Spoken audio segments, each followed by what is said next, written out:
17일 저녁 완화된 거리두기에 밤이 늦도록 북적이는 실내.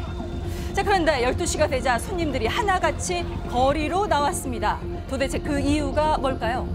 이번에 코로나 거리두기가 강화돼가지고 12시 이후에 나오게 됐어요. 오늘부터 이제 9시 이후로 이제 식당에서 이용을 못하게 돼서 나오게 됐어요. 손님들이 빠져나간 가게에서도 마감 정리를 하는데요. 이제 12시니까 문 닫아야죠. 오늘부터 거리두기가 강화되니까요.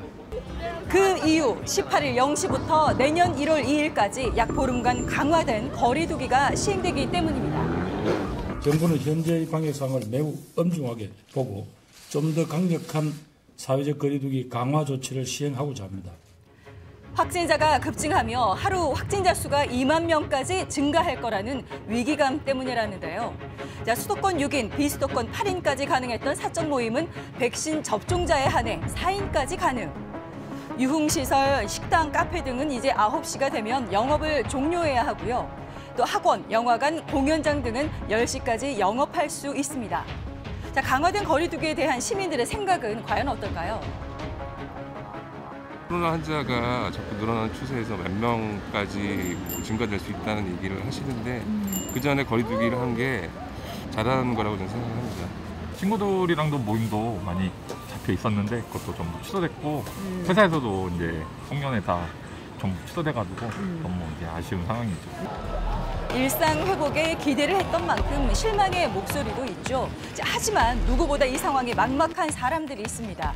9시가 되면 운영을 끝내야 하는 자영업자들인데요. 9시면은 1시간을 벌어보고 우리 집 같은 경우는 한 번도 안 오죠. 그러니까 진짜로 호프집이나 술집은 2차집은 힘든 일이죠. 매출 같은 경우도 며칠 전보다도 저번 달부터도 절반 이하로 떨어지고 있으니까 너무 힘든 상황이죠. 영업 제한에 타격을 입을 수밖에 없는 상황인 거죠.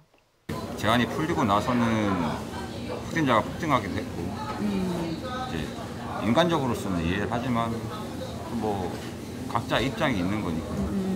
공감도 되는 부분도 있는데 공감도 안 되고 지금 어떻게 해야 될지 잘 모르겠네요. 그 정도로? 네. 자, 하지만 어쩔 수 없는 상황에 한숨만 나올 뿐입니다. 확진자의 수를 줄여보고자 거리두기가 강화가 됐는데요. 9시가 넘어 모든 가게가 문을 닫자 사람들 밖으로 나와 3355 모이기 시작합니다. 가게 영업시간은 제한돼 실내에서는 모이지 못하지만 실외에서는 이렇게 자유롭게 모이는 거죠. 자, 심지어 관리자가 없는 실내에도 사람들은 모여 있습니다. 아니 모든 게 가족들이 걱정이고 혹시 나도 걸리지 않을까. 저는 이제 너무 확진자가 많고 제일 중요한 게 사망자가 너무 많은 것 같아요. 자, 그리고 이번 거리두기 강화에서 제외된 곳들도 있습니다. 대표적인 곳이 마트인데요. 물 먹거나 뭐 이래야 되잖아요. 영업시간은 그대로예요? 네, 똑같이 12시라고. 여전히 많은 사람들이 실내 한 장소에 모일 수밖에 없는 거죠. 이 강화된 거리두기에 다양한 의견이 나오고 있는 상황. 자, 거리두기 강화가 꼭 필요한 이유를 이곳에서 확인할 수 있답니다. 사람들이 길게 줄지어 서 있는 이유가 뭘까요? 검사를 좀 하고 싶어서. 코로나 검사를 하기 위해 방문을 한 겁니다. 확진자가 많이 늘고 있어서 불안해서 한번 검사 받으러 왔어요. 지인분 중에 저희 양성 판정 받으신 분이 있어서요. 오늘 검사 받게 됐습니다. 확진자가 늘어나며 선별진료소 역시 분주해졌습니다.